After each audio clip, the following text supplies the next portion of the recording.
Estamos de regreso con ustedes en su programa Libertópolis al mediodía. Les saluda Jorge Jacobs y a partir de este segmento vamos a estar conversando con el abogado Diego Sagastume, con quien vamos a hablar con relación a la sentencia que dictó la Corte de Constitucionalidad el martes pasado sobre la decisión que tomó el presidente Bernardo Arévalo de levantar la reserva que había sobre el artículo 27 de la Convención de Viena sobre el derecho de los tratados, que básicamente establecía que ese artículo establece que los tratados internacionales tienen mayor peso que la legislación interna de los países que los firman.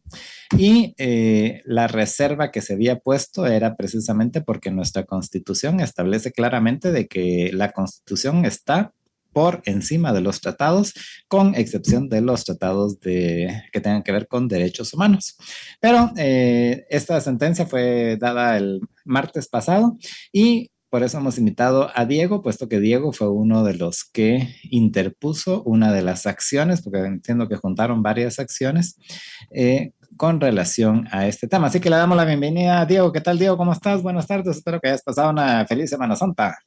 Hola Jorge, gracias igualmente, gracias por la invitación y claro, aquí estamos para poder platicar con ustedes sobre este asunto. Y contanos, para quienes no están enterados, yo lo dije así en un resumen extremadamente rápido, qué es este tema, pero para la mayor parte de personas, hasta que el presidente Bernardo Arévalo levantó esta reserva, ni enterados estaban de la reserva y yo creería que la gran mayoría de personas, aún con eso, igual tampoco se han enterado ni que existía ni para qué sirve. Claro, Nos puedes ilustrar un poco de qué se trata esto, de qué es eso del convenio sobre el derecho de los tratados y cómo en última instancia todo eso nos afecta a los guatemaltecos? claro, incluso, claro que sí, Jorge, incluso te diría que muchas personas, no por desconocimiento, sino realmente que ni siquiera conocen su legislación interna, menos van a conocer qué significa la Convención de Viena sobre el derecho a los tratados, como bien lo decías tú al final ahorita, ¿verdad? Entonces, creo que empecemos, digamos, tal vez, ¿en qué consiste la Convención de Viena sobre el derecho a los tratados? Pues es una convención, es un tratado internacional a su vez, es un compendio de disposiciones, si lo querés poner de alguna forma, ¿verdad? Que contemplan regulaciones específicas aplicables al resto de los tratados internacionales. O sea, es un marco de acción para tratados internacionales. Por esa razón es denominado el Tratado de los Tratados. En inglés, digamos, es conocido como The Treaty of Treaties, porque es el Tratado de los Tratados, ¿verdad? Es el marco, como lo dije hace un rato, es el marco de acción. La Convención de Viena fue emitida el 23 de mayo del 69, 1969, en Viena, y por eso se llama Convención de Viena sobre el derecho a los tratados, y entró en vigor el 27 de enero de 1980. Okay. Solo te interrumpo un momentito que también para quienes no lo saben, hay varias convenciones de Viena, entonces en este caso, Sí, pues esta sí, es una de ellas y hay que ser específico de qué es la Convención de Viena sobre el derecho de los tratados, de los tratados, porque hay así es. otras convenciones de Viena, entonces puede uno estar hablando del que no es. Totalmente, totalmente. Hay sobre derechos cívicos, sobre derechos políticos, hay N cantidad de otras convenciones más, pero todas esas convenciones, digamos, tienen que ver su origen con relación a esta Convención de Viena sobre el derecho de los tratados. Por eso es el marco, digamos, jurídico, el marco legal que le da forma o vida al resto de las convenciones. Ok, ¿qué establece, para ir como entrando, digamos, tal vez en materia, qué establece el artículo 27, que es el que estamos hablando ahorita, el que estás tú mencionando? Dice la parte tercera, y es la parte importante, digamos, del artículo. Dice eh, que es observación, aplicación e interpretación de los tratados. Dice está contemplado dentro de la sección primera, observación de los tratados. Dice artículo 27, el derecho interno y la observancia de los tratados. Establece que, dice, una parte no podrá invocar las disposiciones de su derecho interno como justificación del incumplimiento de un tratado. Esta norma se entenderá sin perjuicio de lo dispuesto en el artículo 46. Del 46 estamos hablando de la Convención de Viena. Este es el texto literal que lo que dice el artículo. Dice, una parte no podrá invocar, es decir, una parte contratante, una parte de los convenios, ¿verdad? De alguno de los convenios que se suscriba, no podrá invocar las disposiciones de su derecho interno, es decir, en materia internacional, derecho interno se entiende por de la Constitución para abajo. En materia local, digamos ya guatemalteca, derecho interno se entiende no la Constitución, porque derecho interno es toda la legislación que está por abajo de la Constitución. Hay que hacer esa salvedad, porque sí hay que saber exactamente cómo es que lo contempla el derecho interno e internacional y nuestro derecho guatemalteco. Entonces, una parte no podrá invocar las disposiciones de su derecho interno como justificación del incumplimiento de un tratado. En este caso es bien claro, tú lo decías hace un rato, ¿verdad? Pero tal vez antes de eso voy a terminar de explicar qué se entiende por derecho interno, porque creo que tenemos que ir paso por paso para llegar a la conclusión del asunto. Según nuestro propio ordenamiento jurídico, Guatemala, pues, ¿verdad? Sí, su integración de normas, el orden del día de la aprobación del artículo 46 de la Constitución Política de la República de Guatemala y las resoluciones emitidas por la propia Corte de Constitucionalidad se entiende por derecho interno toda disposición inferior en grado jerárquico a la misma Constitución, lo que te decía hace un rato. La Constitución es la norma suprema, es más, en sus mismas disposiciones, en los artículos 44, 175, 204 y otras disposiciones, la ley del organismo judicial, la ley de amparo, exhibición personal y de constitucionalidad establecen que la Constitución está por encima de cualquier norma dentro de nuestro ordenamiento jurídico. Ahora, toda norma que derive de la Constitución o que esté jerárquicamente por abajo de la Constitución, le hacen las 5 leyes de orden constitucional y el resto de los más de 19,000 cuerpos normativos, todo eso es derecho interno para efectos guatemaltecos. Ojo, ¿verdad? Porque eso es lo importante. Para efectos internacionales, derecho interno es Constitución, incluyendo la Constitución con todo lo que está por debajo. Pero lo importante aquí es los artículos 44, los que te mencionaba hace un rato, el 175 y 204 de la Constitución, indican que cualquier disposición legal de cualquier orden que restrinja o tergiverse en los derechos que la Constitución garantiza son nulos de pleno derecho. Ojo, aquí empezamos a ver el principio aquel denominado de supremacía constitucional. La Constitución prevalece sobre cualquier ley o tratado. Eso dicen estos mismos artículos. Y como tú bien lo decías, Jorge, el artículo 46 de la misma Constitución indica que se establece el principio general de que en materia de derechos humanos, los tratados y convenciones aceptados y ratificados por Guatemala tienen preeminencia sobre el derecho interno. Ok, derecho interno significa, como bien lo dijimos a nivel guatemalteco, todo lo que está por debajo de la Constitución. Sin embargo, no es que lo esté catalogando por encima de la Constitución, sino lo está equiparando de alguna forma a ese bloque de constitucionalidad que se integra por la Constitución y esas disposiciones en materia de derechos humanos, y por eso es que como prolongación, si lo quieres ver, de esos derechos contemplados ahí. Son varios temas aquí que estamos mencionando, pero todo esto hay que decirlo para saber en dónde encajamos. La discusión de este artículo en su oportunidad hizo necesaria la interpretación sobre el término derecho interno, que eso es lo importante, por lo que el mismo se sintetiza en que cualquier disposición ordinaria que no sea la Constitución misma, que es la norma jerárquica superior del país por excelencia, está incluida dentro del término de derecho interno.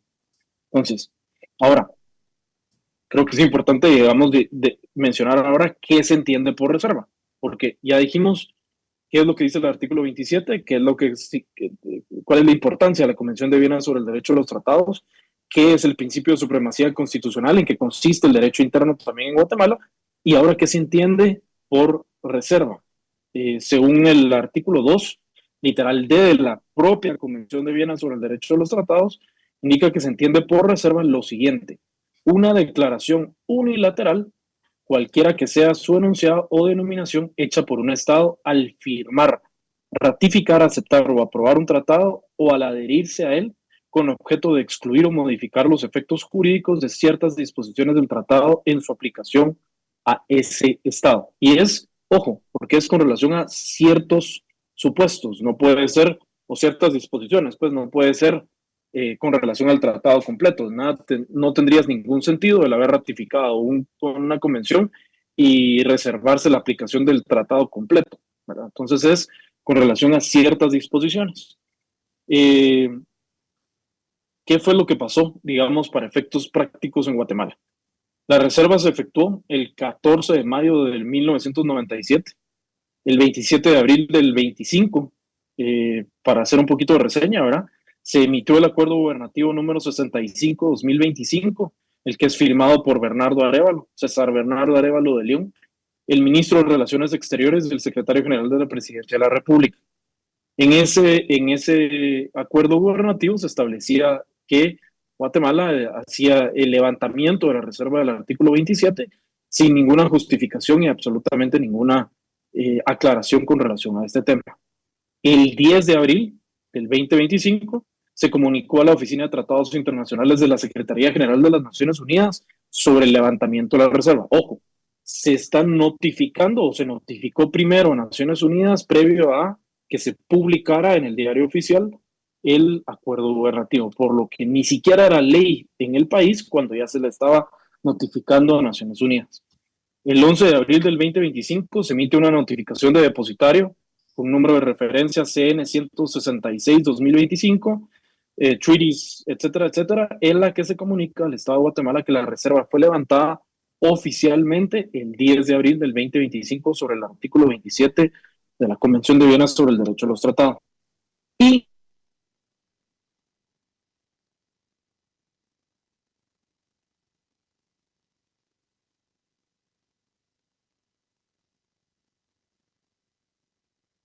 carta de respuesta a Naciones Unidas relativa al levantamiento de la reserva.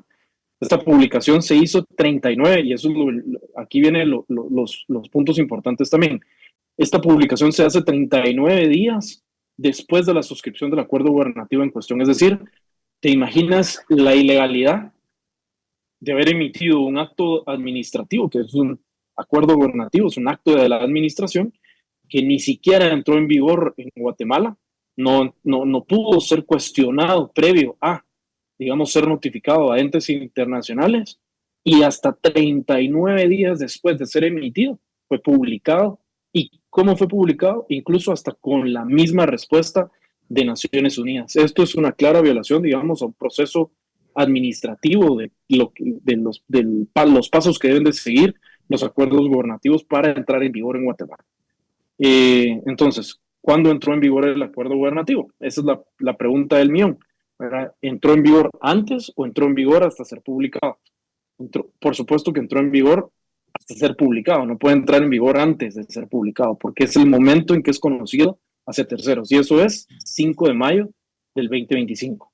Eso es lo que cuestionamos en aquel momento, lo hicimos evidente entre varios abogados y bueno, te imaginarás que nos decían de ignorantes para arriba porque ni siquiera ellos mismos entienden cómo funciona el sistema guatemalteco.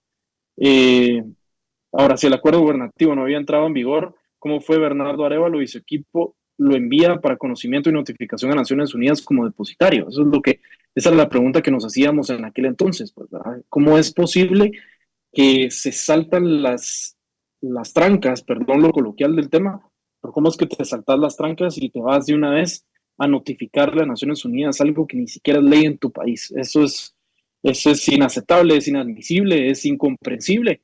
Y para un mandatario de la nación o alguien que se cree ser el mandatario de la nación, no debería ser ese su proceder, ni mucho menos el de sus asesores, ¿verdad? Entonces, como te lo decía, Jorge, todo acto de la administración tiene que ser publicado, y en el diario oficial es el mecanismo oficial, digamos, el diario de Centroamérica, para dar a conocer y hacer oponible ante terceros cualquier acto de la administración. Entonces, ese era el mecanismo correspondiente, no era que entrara en vigor antes ni nada por el estilo. Entra en vigor desde el momento, a partir del momento que diga el acuerdo gubernativo después de su publicación.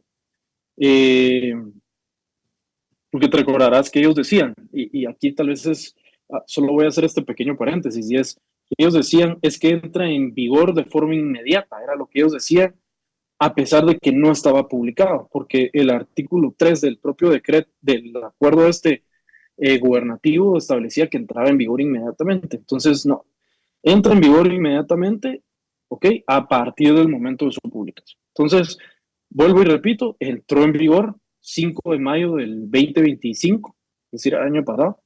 Es decir, 39 días después de haber sido emitido y casi un mes, 5 días después de haberse ya oficializado el levantamiento por parte de Naciones Unidas de la reserva del artículo 27. Ahora, esto es una violación absoluta, Jorge, de principio a fin, no solo del procedimiento, sino también del contenido. Ya lo habíamos hablado, ¿verdad? Los artículos de la supremacía constitucional son clarísimos y te establecen que ninguna disposición puede ir por encima de la Constitución. Y la Constitución es la máxima disposición del país y nada la puede contradecir. Entonces, no puede venir ningún tratado internacional a establecer lo que establece el artículo 27 porque entra en conflicto específicamente, en conflicto legal con esa disposición de la Constitución que teníamos en vigor desde antes que entrara en vigor para Guatemala la Convención de Viena, que fue en el 97. Así que eso es lo, como que el resumen, digamos, ejecutivo. Para este tema, Jorge, se presentaron muchísimas acciones constitucionales, son 7 u 8 acciones de amparo, e incluso se presentaron 3 inconstitucionalidades con relación al tema. Las inconstitucionalidades al día de hoy todavía no han sido resueltas. Lo que fue resuelto anticipadamente fueron los amparos, y que fue lo que dimos a conocer el martes de la semana pasada, en donde te recordarás que ya hace más de casi un año la Corte de Constitucionalidad le había indicado a César Bernardo Arévalo de León y a su grupo de personas que lo rodean, que tendrían que haberle notificado de forma inmediata que no se debía de haber levantado esa reserva, cosa que según ellos dijeron que lo hicieron. Hay una no ex, es viceministra de Relaciones Exteriores, que en aquella ocasión dijo que habían hecho la notificación, pero si tú vas a la página oficial al día de hoy, Jorge, de la Organización de Naciones Unidas, te das cuenta que es el depositario de esta convención, te darás cuenta que la reserva sigue levantada y no hay ninguna notificación a posterior oficialmente, porque ahí es donde consta cualquier notificación a posterior. Hay notificaciones de este año, del 2026, con relación a otros asuntos, pero no específicamente con relación a la Convención de Viena sobre el derecho a los tratados, y tampoco consta en Naciones Unidas, ni tampoco ellos han publicado el hecho de que hayan realmente notificado a Naciones Unidas con un sello de recibido de ese cumplimiento del amparo provisional del año pasado. ¿Qué sucedió el martes de la semana pasada? Bueno, notifican oficialmente la sentencia del amparo, ratifican todo lo que te estoy diciendo, la línea de acción fue equivocada, el procedimiento fue errado, y el resultado es eso, ¿verdad? Una violación absoluta de los principios constitucionales y el principio específico de la supremacía constitucional, y una violación clarísima a la Constitución. Y, por supuesto, la indicación de notificar, cosa que vuelven otra vez a decírselo a César Bernardo Arévalo de León y a todo el grupo, digamos, que está ahí dentro del gobierno, que deben de notificar y cerciorarse de decirle a Naciones Unidas e indicarle que para Guatemala la reserva se mantiene. Y eso al final, el punto aquí es qué es lo que prevalece, si la Constitución o los tratados. Y tal vez lo importante es, ¿tenés alguna idea de por qué, así casi que de la nada, el presidente emitió este acuerdo? y lo hizo así como ya explicaste, que hasta fue a avisar a las Naciones Unidas que lo quitaron porque ya había quitado la reserva, aunque ni siquiera lo había publicado aquí. Que yo entendería que esa parte es básicamente para, utilizando los dichos chapines, que más vale pedir perdón que pedir permiso, y que eso fue básicamente lo que hizo el presidente. O sea, primero fue a decir que lo quitaran y después lo dio por enterado a los demás cuando ya se había Claro. notificado a las Naciones Unidas de que se quitaba esa reserva. Sí. Entonces, de lo que han ustedes estado trabajando, vos y varios otros abogados en este proceso, ¿alguna idea de cuál pudo haber sido el interés o la intención del presidente de quitar esta reserva? Totalmente, totalmente. Hay varios ejemplos y te voy a decir uno, digamos básicamente porque no me quiero extender tal vez en ese punto, pero te voy a dar un ejemplo. Te recordarás que el ministro de Salud Pública y Asistencia Social firmó un convenio internacional para proveer medicinas, digamos, equipo médico con la UNOPS. Ese fue un caso, digamos, que fue bastante sonado porque excedía, y eso fue un amparo que yo presenté también, que fue una solicitud en donde se indicaba que el monto del contrato excedía el 1% del presupuesto de un año del presupuesto del Estado de Guatemala. Entonces eso es completamente ilegal. El que debió haber ratificado, digamos, ese convenio y aceptado ese convenio por Guatemala o ese acuerdo, digamos, con la UNOPS, es el Congreso de la República y no el ministro de Salud Pública y Asistencia Social. Ahora, ¿qué fue lo que hizo César Bernardo Arevalo León? ¿Para qué levanta esa reserva? Ok. Y si te vas, y te lo dejo como tema de estudio y para quien lo quiera averiguar de la misma forma. En la misma publicación del 5 de mayo, Jorge, en la página siguiente, ¿no? Porque digamos el acuerdo y la carta o la respuesta a Naciones Unidas están en una página del diario Centroamérica del 5 de mayo. En la página inmediata siguiente está una interpretación del convenio marco entre Guatemala y la UNOPS con relación a quienes pueden ahora contratar o quienes se entiende que pueden contratar con la UNOPS. Para eso era parte de lo que querían, porque te recordarás que si hacemos un poco de memoria, digamos, el convenio marco entre la UNOPS, que es una dependencia de Naciones Unidas, y Guatemala establecía que solo los titulares o el titular del gobierno era el que podía hacer estos convenios. Ahora, eso era una violación completa, digamos, al marco del acuerdo específico de la UNOPS para las medicinas, porque lo había firmado un ministro de Estado y no el encargado, digamos, por parte del gobierno. ¿Qué era lo que quería César Bernardo Arevalo de León con esto? Era corregir el rumbo, digamos, ¿verdad? Y con una disposición posterior, establecer que realmente que estaba bien lo que habían hecho. Entonces, en ese caso, obviamente lo estaban haciendo posterior, no puedes corregir una cosa de esa magnitud, pero lo hicieron, ¿verdad?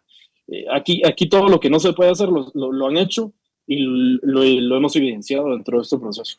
Entonces, ¿qué vinieron a hacer? A tratar de corregir el rumbo a posterior y si te vas a esa publicación, ahí empiezan a establecer o a interpretar, porque eso ya le da la potestad a Bernardo Arevalo de interpretar acuerdos marco con organizaciones internacionales para decir que también los ministros de Estado podían contratar. Es una forma, digamos, de avalar retroactivamente el convenio que habían suscrito Ministerio de Salud Pública y Asistencia Social con el gobierno de la República de Guatemala. Entonces, con la UNOPS, perdón. Entonces, ahí es, digamos, uno de tantos ejemplos, Jorge, de este tema. ¿Y dónde se ve reflejado ahora o a posterior se ve reflejado, digamos, esa disposición? En el propio presupuesto que quedó suspendido del 2026, hay un artículo específico en donde ellos mismos incluyeron esta disposición, ¿verdad? Para que cualquier convenio, digamos, que quiera suscribir cualquier ministerio o ahora cualquier dependencia de los ministerios lo pueda hacer sin necesidad de tener que ir al Congreso de la República, a pesar de que hay un artículo específico de la Constitución, el 171 literal L, que dice específicamente que tiene que ser el Congreso de la República el que aprueba cuando el monto supera el 1% del presupuesto. Entonces, te vas dando cuenta, digamos, por dónde van. Eh, Siempre van tratando, digamos, como de cerrar hoyos, pero no les importan las consecuencias legales, Jorge, y la consecuencia legal de esto no es, ok, pido perdón después. ¿Verdad? Eso es, como bien lo decías, es un decir, pero no es, aquí ya no se trata de pedir perdón, aquí es, ok, ¿qué rosario de delitos cometí dentro de este actuar? Porque hay un rosario de delitos que se cometieron al haber levantado de esa forma la reserva. No se trata de levantar la reserva, se trata de la consecuencia legal de haber levantado la reserva y el desastre jurídico, no solo local, sino internacional, que eso puede traer para Guatemala un actuar de esa forma. Y según ustedes, Diego, ¿en qué delitos pueden haber incurrido el presidente y el ministro de Relaciones Exteriores al haber hecho este proceso como lo hicieron? Y hay que hacer la salvedad de que, si bien es cierto, el proceso a todas luces se ve que estaba amañado. Al final la Corte, entiendo, la resolución no tiene que ver con el proceso, sino con el fondo del asunto, Con el fondo del asunto. que es que la Constitución está por encima de los tratados y punto. Correcto. Sí, en las inconstitucionalidades, que era, por eso te decía la salvedad, digamos, que había amparos e inconstitucionalidades. En las inconstitucionalidades se hace ver el tema del procedimiento, mucho ese tema. En los amparos se hace ver específicamente la violación a fondo del haberlo levantado. Pero ¿qué delitos o qué rosario de delitos te puedo recitar? Bueno, puedo empezar con exceso de facultades, con violaciones, con resoluciones violatorias a la Constitución, porque esto es evidente, el acuerdo gubernativo es un acuerdo violatorio a la Constitución, etcétera, etcétera, etcétera. Todos los artículos que tengan que ver con exceso de facultades de una autoridad o una supuesta autoridad en este caso, y todos los delitos que tengan que ver con violaciones a la Constitución y a disposiciones de la supremacía constitucional, Jorge, están incluidos dentro de esto. Así que es ir a ver el Código Penal y empezar a sacar y a deducir responsabilidades, porque esto trae como consecuencia, y eso va a traer como consecuencia la debida ejecutoria, y con eso quería aterrizar. De último, lo último que se solicitó fue que se ejecutara, o esa debida ejecutoria de la sentencia, y ahorita ya no es del amparo provisional, ahora ya es de la sentencia de amparo, en donde se conexan, lo voy a decir de esta forma, ¿verdad? Fueron 8 acciones, y lo que realmente se está diciendo ahí es, bueno, hay formas en donde la Corte ya puede conminar y puede certificar lo conducente a los responsables. En este caso, como ya hay una sentencia, la sentencia obviamente se tiene que quedar firme, va a quedar firme ya en unos pocos días, pero al quedar firme, Jorge, la misma Corte puede certificarlo de lo conducente, puede indicar y puede conminar a la misma autoridad recurrida, en este caso a César Bernardo Arevalo de León y a su ministro de Relaciones Exteriores y al secretario general,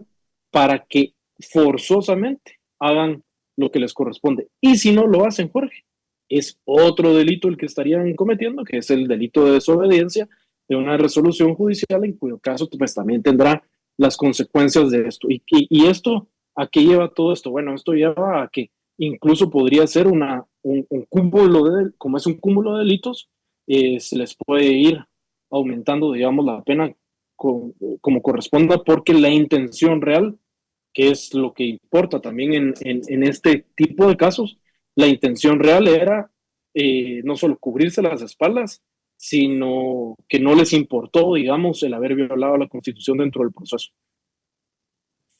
Y esto es al final básicamente parte de lo que me gustaría que habláramos. No sé si tenés tiempo que vayamos a un corte y cuando Sí, por favor. regresemos que nos expliques bien a qué primero, ¿qué falta para que quede en firme? Porque en teoría, pues, hace una resolución la Corte de Constitucionalidad que ya es definitiva, pero realmente todavía no. Faltan algunos pasos y que nos explicaras qué son estos pasos y que nos explicaras qué es esto de la debida ejecutoria que pidió ya uno de las personas que pidieron estos amparos. Así que Claro vamos que a sí. ir a una pausa y regresamos con ustedes en unos minutos. Estamos en su programa Libertópolis al mediodía conversando con Diego Sagastume sobre la decisión de la Corte en este tema de el levantamiento de la reserva. Vamos a una pausa y regresamos con ustedes en unos minutos. Estamos en Libertópolis al mediodía. Y estamos de regreso con ustedes en su programa Libertópolis al mediodía. Les saluda Jorge Jacobs. Estamos conversando con el abogado Diego Sagastume Vidaurre con relación a esta decisión de la Corte de Constitucionalidad, ya de una sentencia definitiva en contra del levantamiento de la reserva al artículo 27 de la Convención de Viena del Derecho de los Tratados. ¿Sí? Antes de irnos a la pausa, Diego, nos comentabas con relación hablábamos de que si bien es cierto, ya se emitió esta sentencia, esta todavía no está en firme. ¿Qué falta para que ya esté en firme una sentencia de la Corte de Constitucionalidad? Por cierto, ¿este es un amparo o es una acción de inconstitucionalidad? Este es un amparo. Okay. Este es un amparo en donde se conexaron ocho acciones. O sea, hubo ocho personas o 8 grupos de personas que interpusieron amparos con relación a este tema. Sí, así es correcto. Y entonces la corte ahorita ya dio una sentencia, o sea, dio un amparo definitivo. Esto es realmente entonces dio un amparo definitivo. Esta es la confirmación ya del amparo provisional que había otorgado la Corte el año pasado, y ya con esto se ratifica, digamos, ese amparo. No solo se confirma el amparo, sino se ratifica, digamos, las disposiciones de por qué se otorgó ese amparo, y ya no es que sea modificable el contenido de la resolución, porque obviamente la resolución ya no puede variar.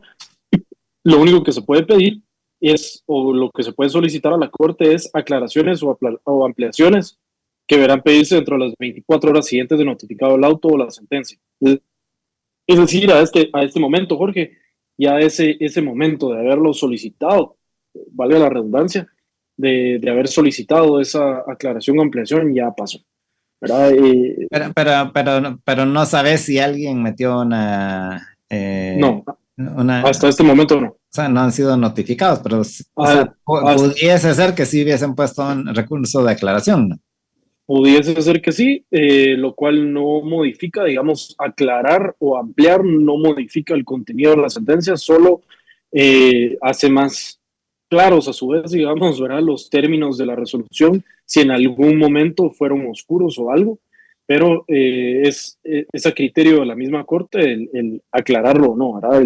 Ellos te pueden decir, ¿sabe qué? Sí es suficientemente claro y no necesita aclararse, o suficientemente específico, digamos, lo que dijimos, y no necesita ampliarse, ¿verdad? Entonces, queda a criterio de la Corte y los tiene que resolver sin ningún trámite dentro de las 48 horas siguientes. Entonces, ya sabemos que los plazos para la autoridad son distintos que los plazos para las partes. Los plazos para las partes sí se tienen que respetar, los plazos de las autoridades nunca se respetan, pero en este caso, yo te diría que dudo mucho, perdón, que una aclaración o una ampliación vaya a ser resuelta de una forma favorable, sobre todo porque los considerandos, que son los motivos por los cuales se emitió la resolución, y la resolución misma son suficientemente claros para dejar establecido la razón de por qué la reserva nunca se debió haber levantado por el atentado que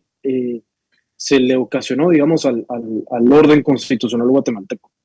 Entonces, lo que sí se presentó, Jorge, es una debida ejecución de la sentencia, y eso es algo que está dentro de la misma ley de amparo, exhibición personal y de constitucionalidad. Eso era lo último que hablábamos dentro del segmento anterior, y eso está en el artículo 55 de la ley de amparo, de exhibición personal y de constitucionalidad. Dice medidas para el cumplimiento de la sentencia, dice para la debida ejecución de lo resuelto en amparo, el tribunal de oficio o a solicitud de parte deberá tomar todas las medidas que conduzcan al cumplimiento de la sentencia. Para este efecto podrá librar órdenes y mandamientos a autoridades, funcionarios o empleados de la administración pública o personas obligadas. En este caso, la dirección, digamos, a donde tiene que ir es hacia César Bernardo Arevalo de León y a su grupo, que fueron los que hicieron todo este desastre jurídico, y a ellos es a los que se les tendrá que instruir que tienen que cerciorarse del asunto. Ahora, hay otro tema que hizo valer, digamos, la persona que interpuso esta acción, Jorge, y esto tal vez es lo más importante de la acción, y es, hay un acto consumado de modo irreparable, y es el artículo 51 de la Ley de Amparo, Exhibición Personal y de Constitucionalidad, que dice, cuando el acto reclamado, es decir, en este caso recordemos que era el acto reclamado, era el acuerdo gubernativo 65-2025 y todos los pasos que se dieron para notificar a Naciones Unidas y la carta de respuesta a Naciones Unidas se haya consumado de manera irreparable, que aquí no, como estamos hablando de un plano internacional, que era lo que hablabas tú, ¿verdad? Es muy difícil, digamos, que Naciones Unidas vaya a revertir lo que ya sucedió.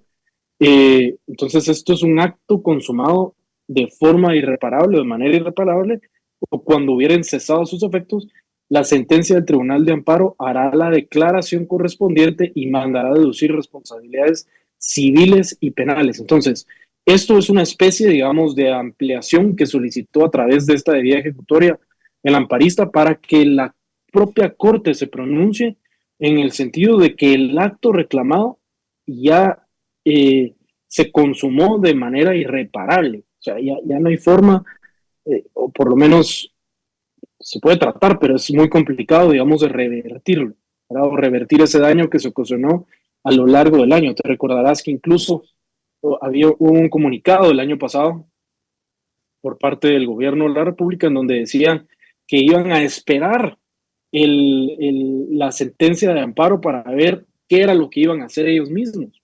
Que creo que ustedes lo pusieron en pantalla hace un rato, y era el tercer párrafo o cuarto párrafo de ese comunicado en donde decían eso, ¿verdad? Entonces, ellos mismos te están dando la razón, digamos, con relación a este argumento.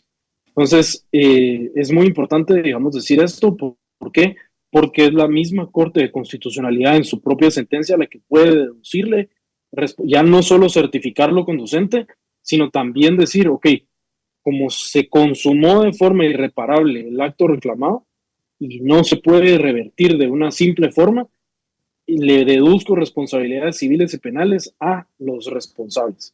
En este caso, la autoridad responsable quedó enmarcada o encuadrada desde el principio de la acción, que es César Bernardo Arevalo de León y su grupo delictivo, ¿verdad? Entonces, ya sabemos quiénes son, solo es que la Corte se pronuncie con relación a esto, y bueno, no estaba de más pedirle a la Corte en esta misma medida ejecutoria que también se certifique lo conducente para que sean los tribunales correspondientes los que sigan a través de las vías que correspondan el seguimiento de todos los demás delitos que en su oportunidad, digamos, salten a la luz. Pero lo importante, digamos, es decirle, comunicarle, digamos, al pueblo, es esto, ¿verdad? La debida ejecutoria es precisamente para esto, ¿verdad? Es la ejecución de la sentencia en materia constitucional. Ese es el resumen del tema.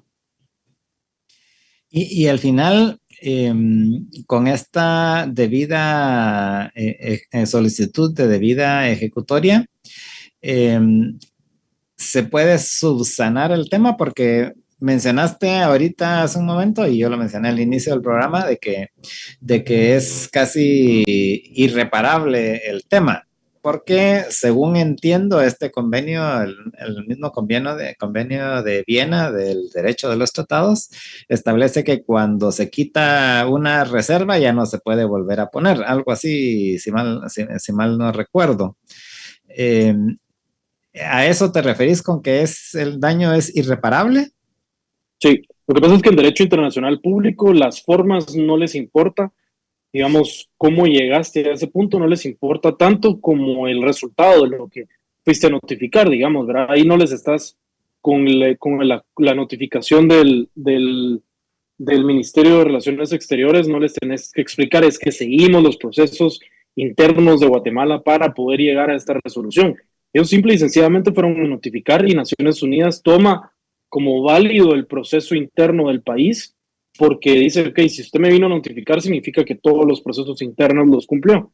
En este caso, pues es más que evidente que el proceso interno no fue cumplido y la consecuencia es haber notificado algo que ni siquiera era en su oportunidad ley. Entonces, eso creo que lo vamos a ver ya, digamos, reflejado, Jorge, en las resoluciones de las inconstitucionalidades, cuando lleguen esas sentencias a emitirse, veremos si se van a emitir todavía dentro de esta semana y un día que todavía le queda a esta corte, porque tendría que ir, digamos, en la misma línea, pues, ¿verdad? Sobre lo que ya fue resuelto. E indistintamente, si es la nueva corte entrante la que lo va a resolver, Jorge, no se puede, o sea, ya no debería de venir y apartarse de estos criterios porque los criterios ya están sentados, las bases están sentadas, la resolución ya está, si no quedó firme, está pronta a quedar firme, y por eso es que fue solicitada incluso su debida ejecutoria. Y paralelamente a estos amparos, ¿hay acciones de inconstitucionalidad que se hayan interpuesto? Sí, sí. Esas sí. todavía no han sido resueltas. Esas no han sido resueltas aún. Y como bien lo dijiste, pues a esta corte que está actualmente, pues le quedan básicamente una semana y un día, porque el cambio de corte de constitucionalidad es el 14 de abril, o sea, el próximo martes, si mal no, martes, ¿no? Sí, el martes. Entonces, muy probablemente todo este resto de acciones, pues les va a tocar a la nueva corte, seminueva corte, por lo menos, porque por lo menos hay dos magistrados que repiten. Entonces, es seminueva. Y obviamente, pues tendrá que llevar su proceso. En el caso de las acciones de inconstitucionalidad, era también en contra de este decreto o decreto gubernativo que emitió el presidente. Sí, es exactamente lo mismo, pero digamos, la diferencia es que en las inconstitucionalidades también se menciona lo que te decía hace un rato, era el procedimiento utilizado. Y es que el procedimiento que se utilizó en lo interno es el indebido, y por eso es que es importante ver cómo es que lo va a resolver la Corte de Constitucionalidad en su oportunidad.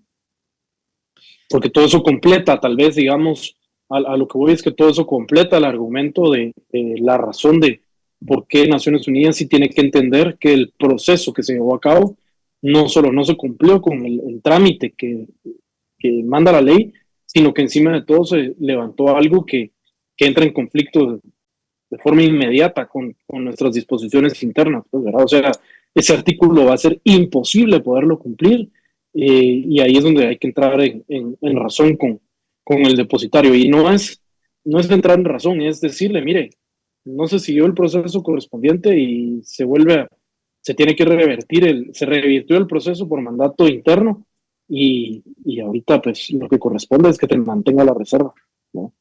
Pero va a costar. Eso no te digo que lo vaya a hacer Naciones Unidas mañana, pero va a costar. Lo que tiene que hacer César Bernardo León, y perdón que te interrumpa ahí, lo que tiene que hacer él y su grupo delictivo es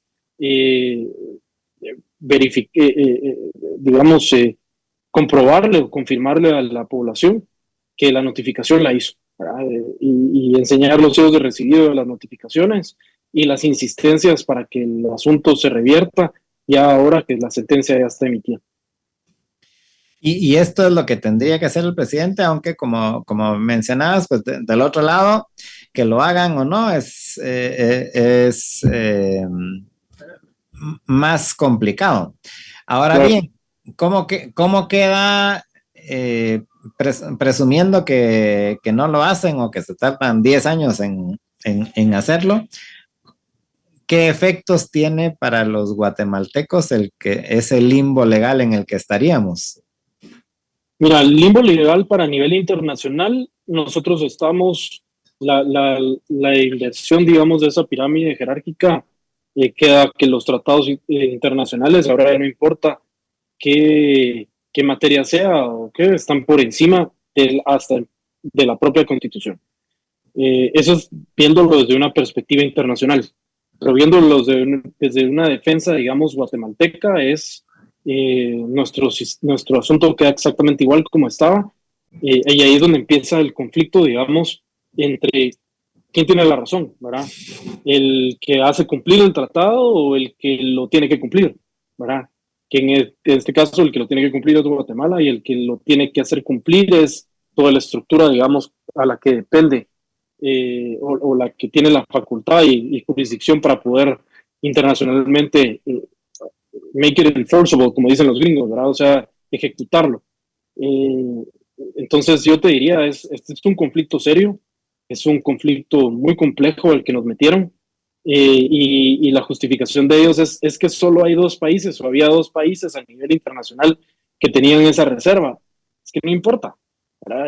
Nuestra constitución, ellos juraron defender la constitución y juraron al momento de la toma de posesión, para el 15, recordarás que fue el 15 de enero y no fue el 14 de enero del 2024, y el día de la toma de posesión juraron ante la Constitución defenderla. Y lo primero que están haciendo con este tipo de acciones es violándola. Entonces te diría yo que ahí hay mucha tela que cortar, Jorge. Nos puede causar mucho conflicto a nivel internacional este tipo el mantener este tipo de disposiciones sin reserva, digamos, ¿verdad?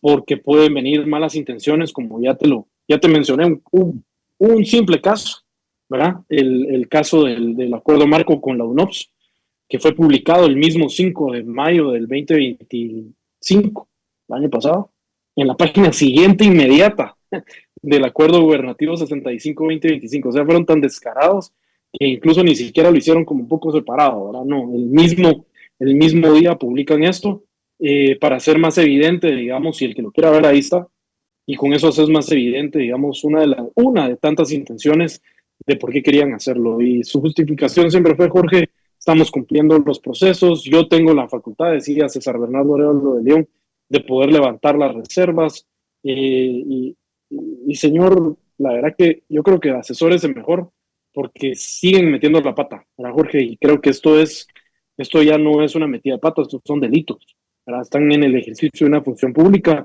y el ejercicio de la función pública tiene acarrea responsabilidades, y en este caso ya lo vimos, lo que fue solicitado son que se indiquen las responsabilidades no solo civiles, sino también penales. Y solo quiero entender cómo queda esto. Por ejemplo, si a Guatemala como tal o a una empresa guatemalteca la demandan en Estados Unidos, en Francia, donde sea, pueden decir que lo hacen bajo un tratado X que hayamos firmado en algún momento y que establece X cosas que dentro de la legislación guatemalteca no están, pero como en teoría ahora sí prevalece todo eso sobre nuestra constitución, entonces sí podrían demandarnos, por así decirlo. Pero por el otro lado, si alguien está en una circunstancia en la cual vaya a demandar al gobierno de Guatemala o a una empresa guatemalteca o a algún guatemalteco, aquí en Guatemala, indistintamente de qué digan los tratados, siempre prevalece aquí la Constitución. Así es como quedamos entonces, ¿no? Sí, así es, así es. Te lo van a hacer cuesta arriba, digamos, a quien quiera, a quien sea demandado, se lo van a hacer cuesta arriba porque tiene que llegar a probar todo esto, tiene que llegar a probar que el gobierno, en fraude de ley, digamos, emitió una disposición, porque esto es en fraude de ley. Volvemos otra vez al mismo término, digamos, de lo que se ha ido mencionando, así lo dice el artículo 4 pues, de la ley del organismo judicial, es cuando tú emitís una disposición que va contraria a las disposiciones, en este caso era una disposición constitucional, ¿verdad? De la supremacía constitucional y el procedimiento que se debía de seguir, que es un procedimiento constitucional también, todo lo que emitas en contra de eso es en fraude de la ley. Es de ir a ver el segundo párrafo del artículo 4 de la ley del organismo judicial. Entonces no solo la disposición es nula, sino fue emitida en fraude de ley. En este caso defraudaron, digamos, la ley, defraudaron la Constitución, violaron la Constitución, y quedó bien claro, ¿verdad, Jorge? Estos nos metieron en un camote demasiado grande que la gente no se ha dado cuenta, pero cuando lleguen a demandar al primero y quieren invocar el derecho interno, porque para Guatemala esa reserva todavía sigue levantada, ahí es donde se va a empezar a volver ese conflicto internacional que tú estás mencionando, ¿verdad? ¿Qué va a prevalecer para ese entonces? ¿Es el derecho interno a nivel internacional o el derecho interno a nivel guatemalteco? Y bueno, vamos a ver qué es lo que va sucediendo, pero por lo menos para ahorita, para Guatemala, no importa si Naciones Unidas no lo quiere ver de esa forma, pero para nosotros, digamos, la correcta interpretación es que la reserva nunca fue levantada de forma legal y lo que corresponde es que la reserva se mantenga. Gracias, Diego. Tenemos que ir a una pausa y no sé si nos puedes acompañar todavía a otro segmento porque inicialmente hago la salvedad de que te habíamos invitado para hablar de otro caso. Lo que pasa es que este pasó la semana pasada, Salió en el camino. el anterior pasó la semana antes de Semana Santa, que era este de los secretarios, el antejuicio de los secretarios de la presidencia, y que la resolución también fue así, creo que fue el 27 o el 28 de marzo, ya entrando en la Semana Santa, y que de ese habíamos hablado originalmente, pero luego surgió este otro el martes pasado. No sé si tenés tiempo para que platiquemos de ese otro caso en el siguiente segmento. Unos minutitos, con mucho gusto, claro que sí. Ok, vamos entonces a una pausa y regresamos con ustedes. Estamos en Libertópolis. Libertópolis.com.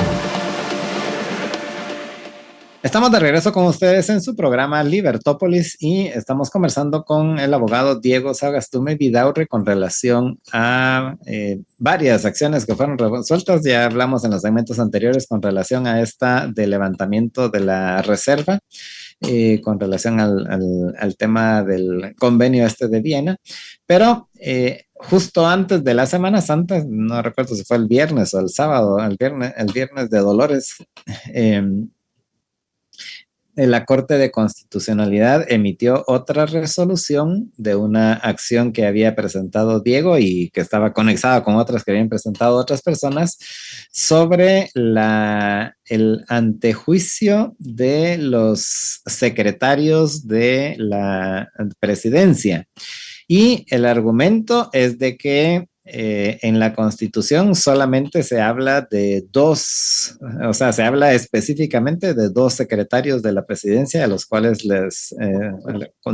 gozan del privilegio del antejuicio, pero en la legislación ordinaria, los congresos ampliaron eso en general a todos los secretarios de la presidencia, que hay varios secretarios, y entonces lo que resolvió la Corte es de que entiendo que lo que resolvió la Corte es de que en efecto solamente aquellos que se menciona específicamente en la Constitución tienen o gozan del privilegio del antejuicio, pero si nos puedes contar un poco con relación a este otro caso que también, repito, fue resuelto así unos días antes de la Semana Santa.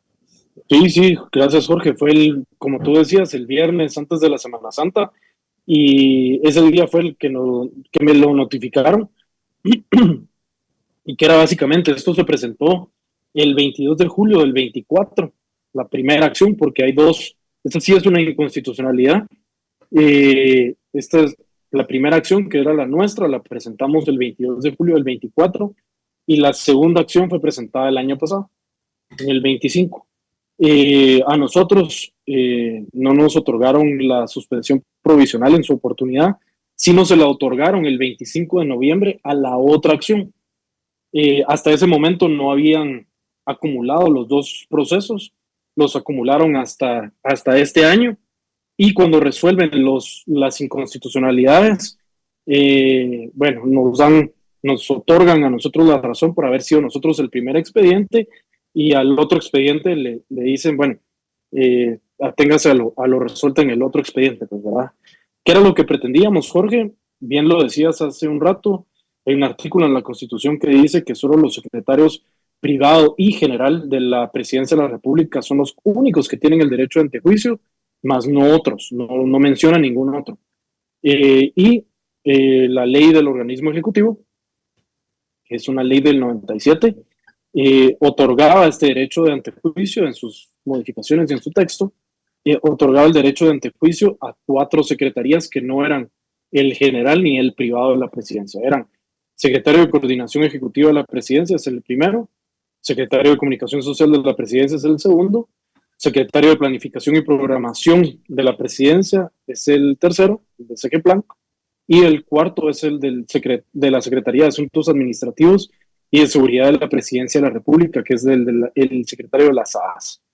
Entonces, eran 4 artículos, 4 pasajes que se relacionaban con el derecho de antejuicio, artículos 11, 12, 14 y 14 ter de la ley del organismo ejecutivo, decreto 114-97 del Congreso de la República. ¿Qué dijo la Corte? Dentro de su, lo voy a decir de esta forma, Jorge, porque realmente no fue una sentencia que digas, wow, como muy técnica, sino trataron de justificar el hecho de que no habían resuelto en aquel entonces y que, etcétera, etcétera, y se fueron yendo por las ramas y hasta el final te dan la razón. Es una sentencia un poco extensa, tú tuviste la oportunidad de poderla revisar. Es muy extensa la resolución y hasta el final empiezan a citar los precedentes y empiezan a aterrizar y a decir y darnos la razón de que realmente los artículos son inconstitucionales y por ende tienen que excluirse del ordenamiento jurídico. Entonces, que reiterar que es lo más importante, tal vez el tema es que ya había habido resoluciones en este sentido por parte de la Corte de Constitucionalidad anteriormente, en donde el derecho de antejuicio solo lo puede otorgar la propia Constitución y no ninguna norma de rango inferior, y específicamente con relación a las secretarías de la Presidencia de la República, que solo el secretario privado y el general tienen ese derecho. Ninguna otra secretaría, por ley o por la razón que fuera, podría tener ese derecho de antejuicio. Ahora, sí es importante decirlo, Jorge, falta con relación al secretario de Asuntos Administrativos y Seguridad de la Presidencia de la República, que es la cuarta secretaría que te mencionaba, la del artículo 14 ter, falta declarar la inconstitucionalidad de el artículo específico de la ley que creó esa secretaría, que es el artículo 5 del decreto de creación de la Secretaría de las AAS, porque ese sí queda todavía hasta este momento con el pasaje que dice que tiene derecho de antejuicio. Entonces, hay que completarlo, ¿verdad? Ahorita que ya tenés, o ya tenemos, digamos, esa sentencia de inconstitucionalidad, ahora falta completarlo con una nueva solicitud específica relacionada con esa disposición, para terminar de quitarle, digamos, ese derecho de antejuicio a todas las secretarías de la Presidencia de la República, que no sean la general y la privada. Sí.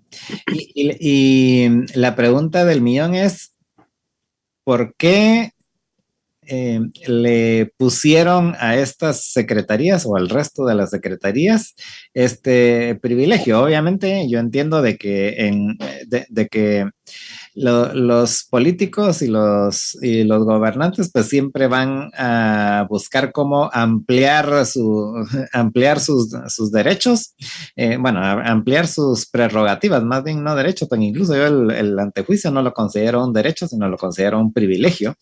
Claro. Y los políticos pues siempre van a buscar cómo hacen para ampliar sus prerrogativas, y una de estas es precisamente eso del antejuicio. Es algo que atrae mucho a los políticos, básicamente porque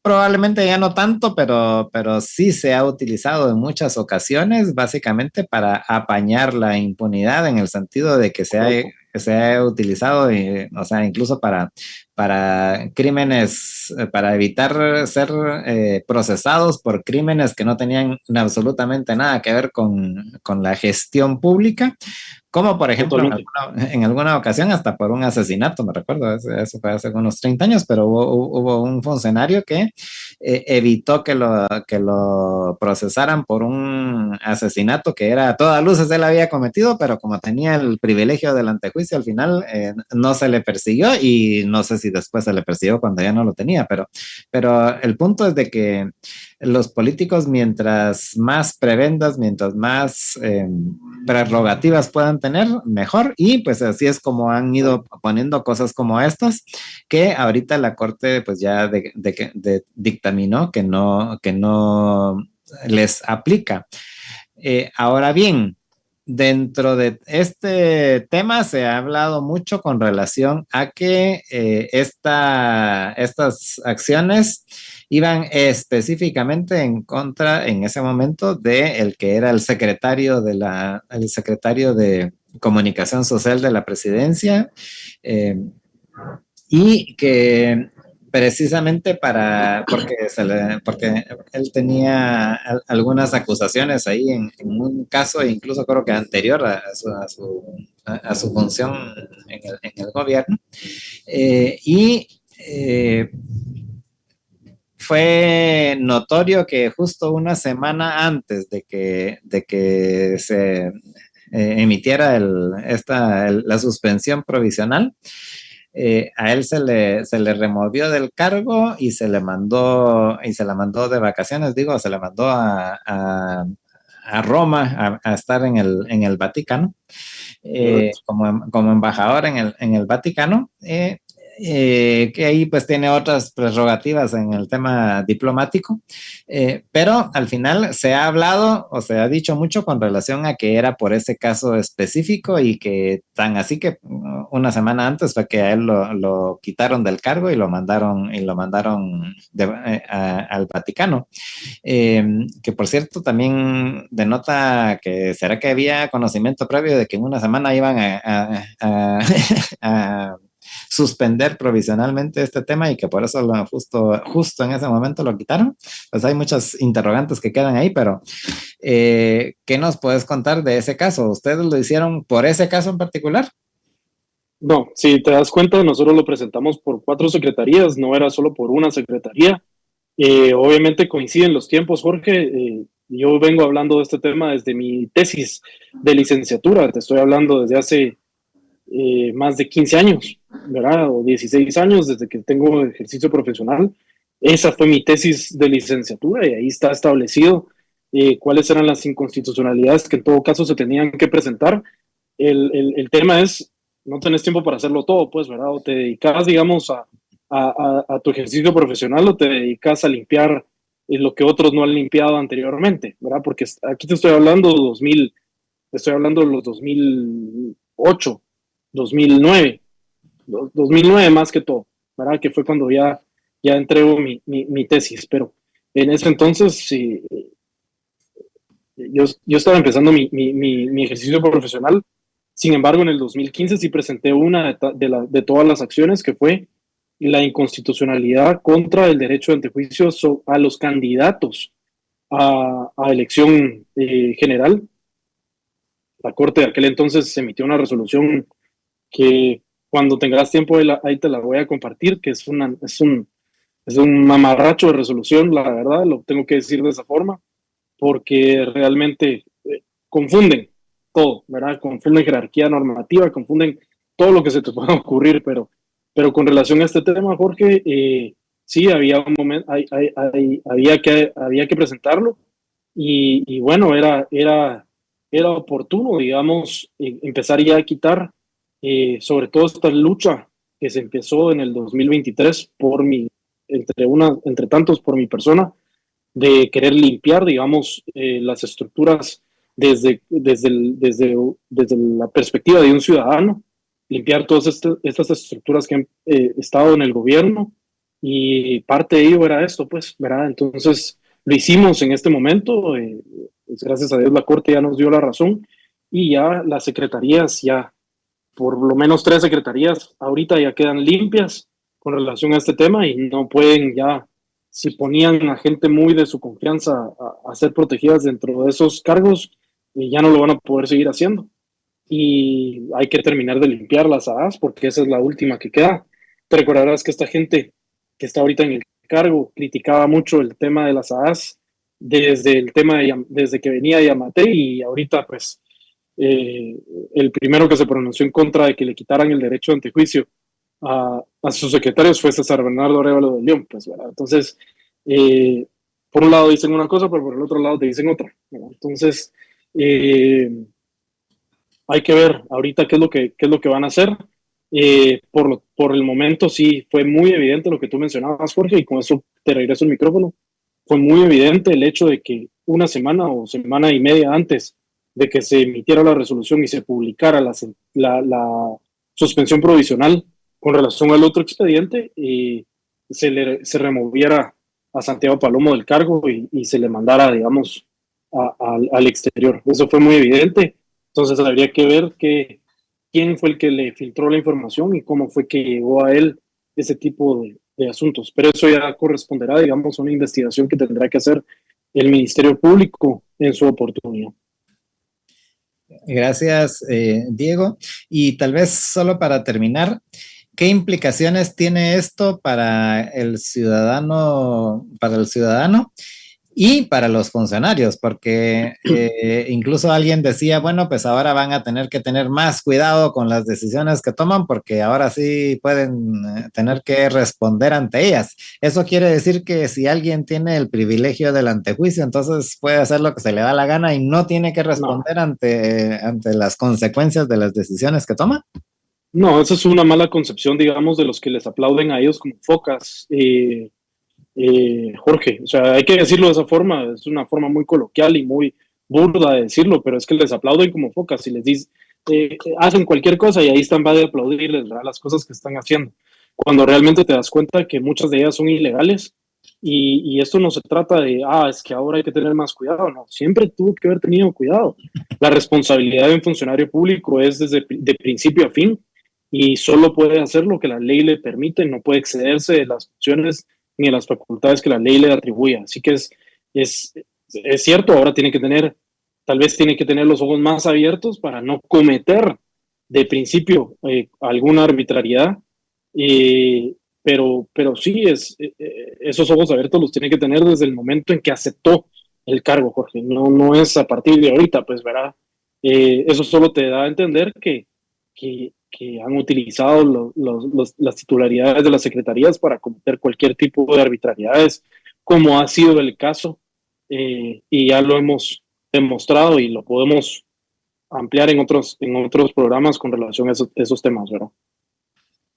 Bueno, pues Diego, te agradecemos mucho tu tiempo y también el que se hayan involucrado en todas estas acciones que casualmente pues resolvieron dos ahorita justo alrededor de la Semana Santa y justo en la casi salida de la Corte de Constitucionalidad. Veremos si resuelven algunas otras cosas en lo que les queda, que es básicamente una semana, pero mientras tanto, pues te quería felicitar a ti y a los otros abogados por haber hecho estas acciones y al final por estar trabajando por lograr que al final se pueda implementar en Guatemala realmente o se pueda hacer valer realmente un sistema de pesos y contrapesos republicano, que supuestamente estamos en una república aquí, pero precisamente es por medio de acciones como estas donde se puede hacer valer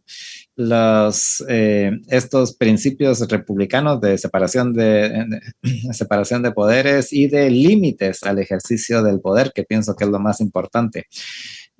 Llegamos ya al final, Diego, ¿algo con lo que quieras concluir? No, muchas gracias por tus palabras, muchas gracias por el espacio, y bueno, si viene una resolución de algún expediente que esté en trámite, con mucho gusto se los comunicaré, pero hasta este momento, bueno, hay que ver qué es lo que está sucediendo en el país, y como bien decías, es un ejercicio ciudadano, no es un ejercicio de otra naturaleza, es un ejercicio ciudadano que empecé, por lo menos de mi lado, yo hace ya muy constantemente, hace 2 años, y bueno, esto es parte de ese ejercicio ciudadano, ¿verdad? Entonces, sí, vienen más cosas, así que ahí te las iré comentando en el camino.